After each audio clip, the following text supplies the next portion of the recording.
Do you know Megan Fox, the one that's MGK's wife?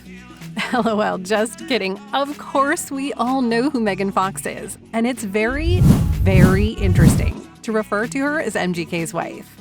But she was remembered as such over the past couple of weeks thanks to the hit Netflix reality TV series Love is Blind. A contestant's claim of resemblance to Megan Fox divided the internet into two, making people question whether the resemblance is real or not. Moreover, though, inevitably, the claim made people examine the face of the contestant in question, bit by bit, opening her look to endless criticism.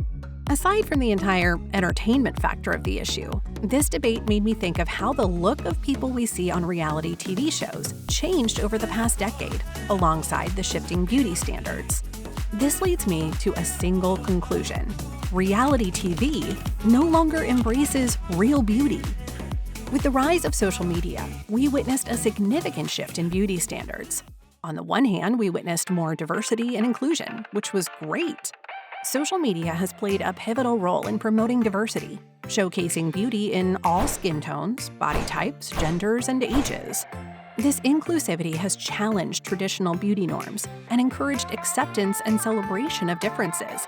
And I can't underline how much I appreciate this. The global reach of platforms like Instagram, YouTube, and TikTok has introduced users to beauty standards and trends from around the world, leading to a more eclectic and inclusive notion of beauty.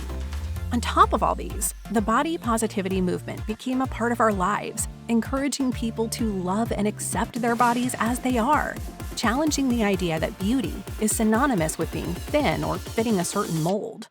Naturally, real bodies started to be on display more and more, pushing against the airbrushed perfection often seen in traditional media, with more social media influencers and users sharing unedited and real images to highlight natural beauty and normalize bodily imperfections. All these sound amazing, don't they? Well, they are amazing developments for sure. But when all these were happening, at the other end of the spectrum, we saw a completely different and unattainable beauty standard being set, targeting the social media generations. As I mentioned in my previous video, with influencers and celebrities openly discussing cosmetic procedures, there's been a normalization and desirability of enhancements, from Botox and fillers to more significant surgical alterations. This normalization introduced us to the infamous Instagram face, with its full lips, a small nose, and a sculpted face. Of course, we can't deny the impact of social media filters and photo editing apps in normalizing this look. Since social media allowed ordinary individuals to embrace their inner celebrity and act like models, suddenly it became normal for everyone to be expected to look like celebrities. And since the majority of the people weren't looking like celebrities naturally, simply because the celebrities were also not looking like celebrities before becoming one, we witnessed the rise of filters and fillers. As you can see, we see two different trajectories in societal beauty standards taking place at the same time. And yes, it impacted the media and how it represents ordinary people immediately. Traditional media has never been particularly good at presenting the real lives of real people. The movies are particularly notorious for this. When we see an actress like Angelina Jolie, Sandra Bullock, or Scarlett Johansson as the most ordinary character in a movie, deep down, we know that this is a movie, and thus it's normal for her to look like that in this specific case. But we all know that in real life, the majority of people don't look like this, and this is normal. Well, at least that's the case for the most part.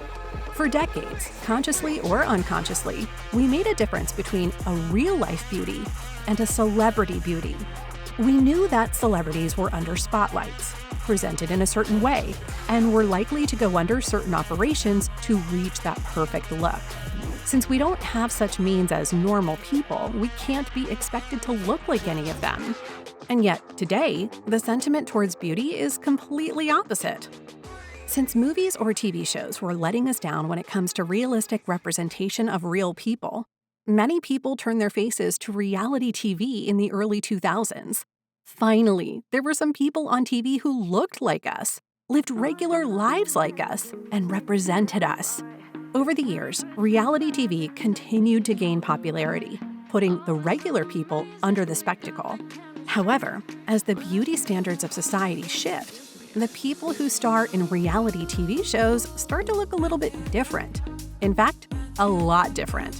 Take a look at any early 2000s reality show casts and then look at Netflix's Love is Blind.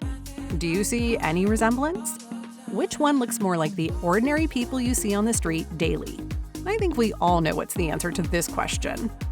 On the one hand, I feel like we have more diverse cast members, especially when it comes to race, which is amazing.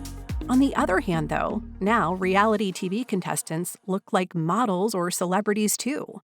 Yes, gradually we are losing the relatable factor, even in reality TV, at least when it comes to beauty. Reality TV producers, responding to changing tastes and the visual demands of a social media-saturated audience, increasingly cast individuals who conform to the narrow beauty standards that are set by current social media trends. Naturally, this shift has made many reality TV shows less reflective of the overall population. The sad thing is that this entire Megan Fox drama showed us that when you do not fit into those beauty standards, you face endless criticism. Okay, I admit that the contestant in question, Chelsea, made a huge mistake by dropping a name like Megan Fox as her celebrity lookalike. I mean, it's a huge claim for anyone to make. That being said, I feel like looking even slightly different than the current beauty standards made her the target of a bunch of unfair comments and made the entire situation way worse. Don't get me wrong, she's absolutely beautiful. But being beautiful doesn't cut it when it comes to today's beauty standards. I doubt that she would face such backlash if she had an Instagram face and a slimmer body, even though she would still not look like Megan Fox, which is a shame. In the end, I feel like reality TV no longer reflects the real beauties of the general population. Instead, it promotes an unattainable beauty standard that's pushed by social media, forcing everyone to fit into those boxes. But what do you think? Do you think reality TV lost its link to real life? Do you think we lost our appreciation for the real beauty? Also, do you think Chelsea looks like Megan Fox? Let me know what you think in the comments below, and don't forget to like, subscribe, and share the video. Thank you so much for watching. See you soon!